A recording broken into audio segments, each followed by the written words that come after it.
right, Men is a 2022 psychological horror movie written and directed by Alex Garland, the guy who wrote 28 Days Later, and he made Ex Machina and Annihilation.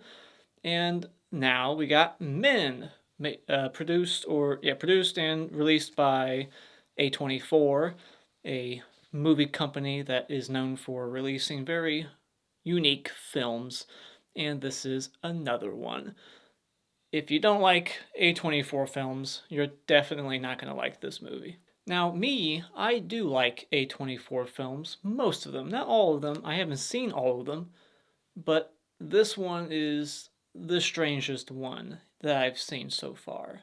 My favorite is Hereditary.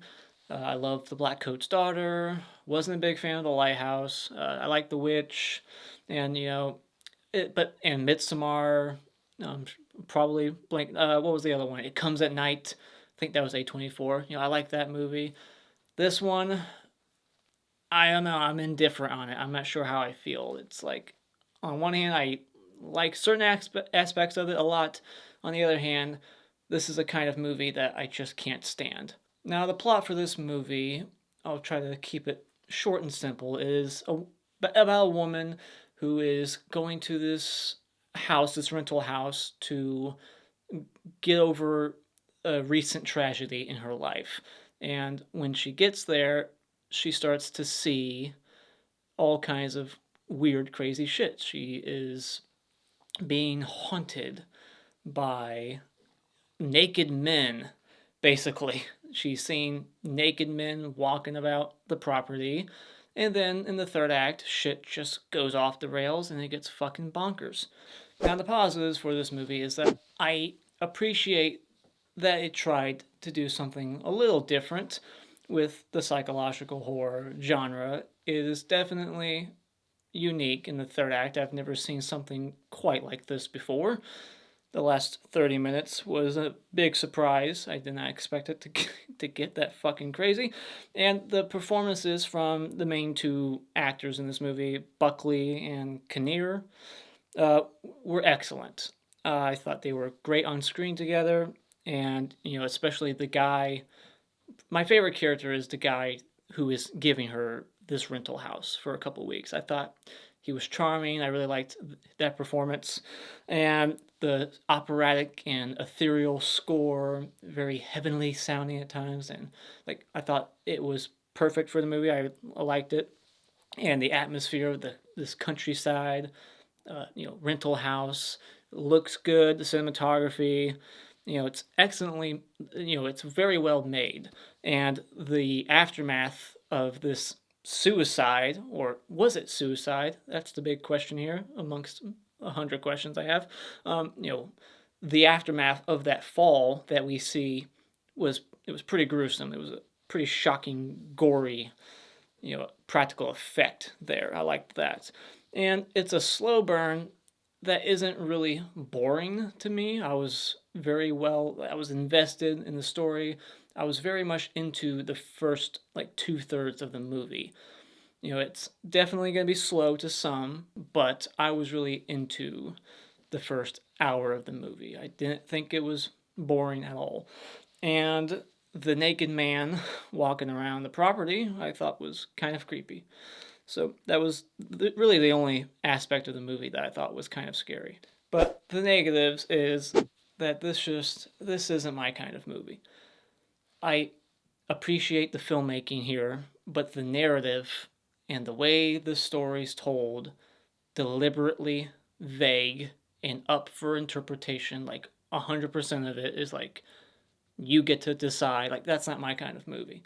Honestly, it just seems pretentious. Let's just throw a bunch of shit in front of the camera and not explain it at all and just let the viewer decide. That's what kind of movie it is. There's no answers. There's no exposition at all at the end. It's just crazy thing after crazy thing in the last 40 minutes.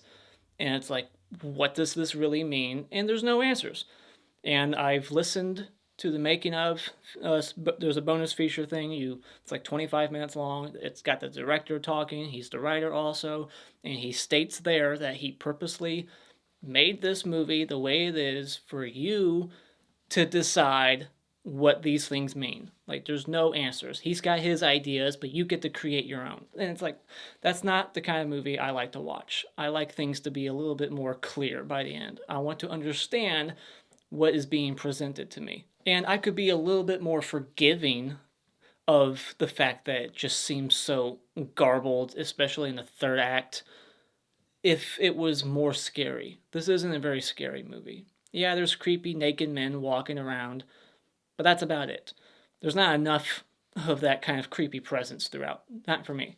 So it's not scary. It's not very suspenseful, at least not to me. And if you're not a big fan of CGI, the last 15 minutes of this movie is nothing but just CGI body horror, and it just doesn't look all that great. So final thoughts, this is a very divisive, bizarre art house horror film that's visually gripping and has terrific performances, but the incoherent narrative is just frustrating and sometimes forgets to be horrific and not just a metaphorical psychological drama with choose your own interpretation imagery. So when it comes to men, I'm very indifferent on this movie, so I'm just going to give it 2.5 out of 5. As for a spoiler discussion, I'm not sure where to begin. Like, I can't explain the movie. Like I said, it's just, you can explain it to yourself. What do you think it means? Like, what do you think that freaking stone, that rock carving with the guy's angry face and then the woman on the other side, like, what does that thing mean? What do the dandelion seeds mean? What does that symbolize? His broken heart shattering? The guy blows it into her mouth and then she starts like having like an acid trip, and then I don't know, like, what's the rotting deer? What does that mean? Is she a lesbian? Is that her girlfriend on the phone? Is that why she was divorcing him?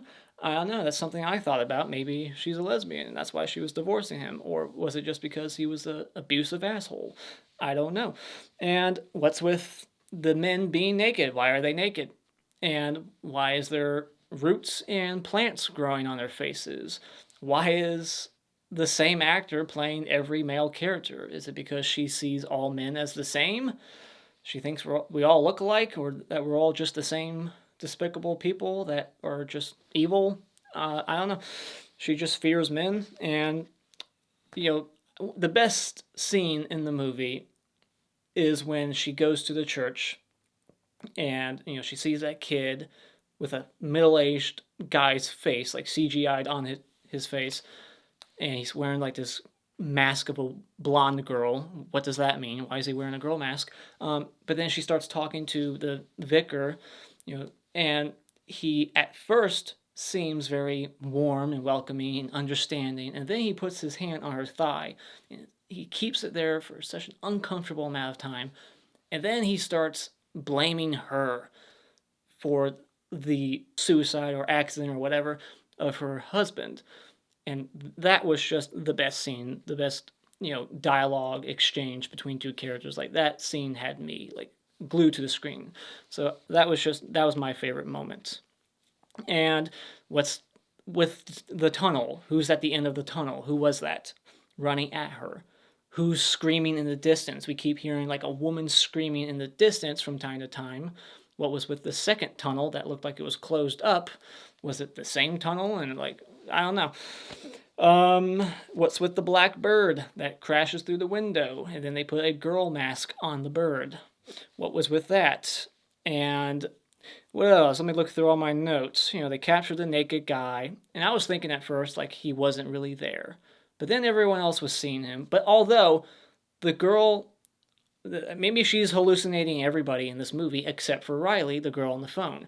She does not see the naked man. When she's giving that FaceTime tour of her house, she sees the naked man and automatically goes, I gotta hang up, sorry, and hangs up on Riley. But Riley doesn't make mention of the naked man, and she clearly would have seen him, and she didn't say anything, so maybe it is all in her head. I don't know.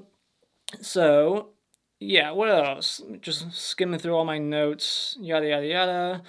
Her friend Riley is texting her, you stupid bitch. Obviously, that's not really Riley texting. That's just what she thinks she's texting her. And yeah, like, I don't know. Like, there's a moment where she stabs the guy's arm with a knife through like the mail slot in the door, and he's like pulling it back, and it's carving his whole arm up. It looks pretty CG, and if that was done like 100% practical, that would have looked awesome. I'm sure it was probably like a blend of both. Maybe some of it was practical mixed with a little bit of CG, but if it was all practical, it would have looked better. And then, so the priest says, she's like, "Who are you?" to the vicar, and he's like, "A swan." And then he starts quoting this poem. I looked it up. It's called Leda and the Swan, so it makes sense that he called himself a swan. So I guess he's the swan in this poem.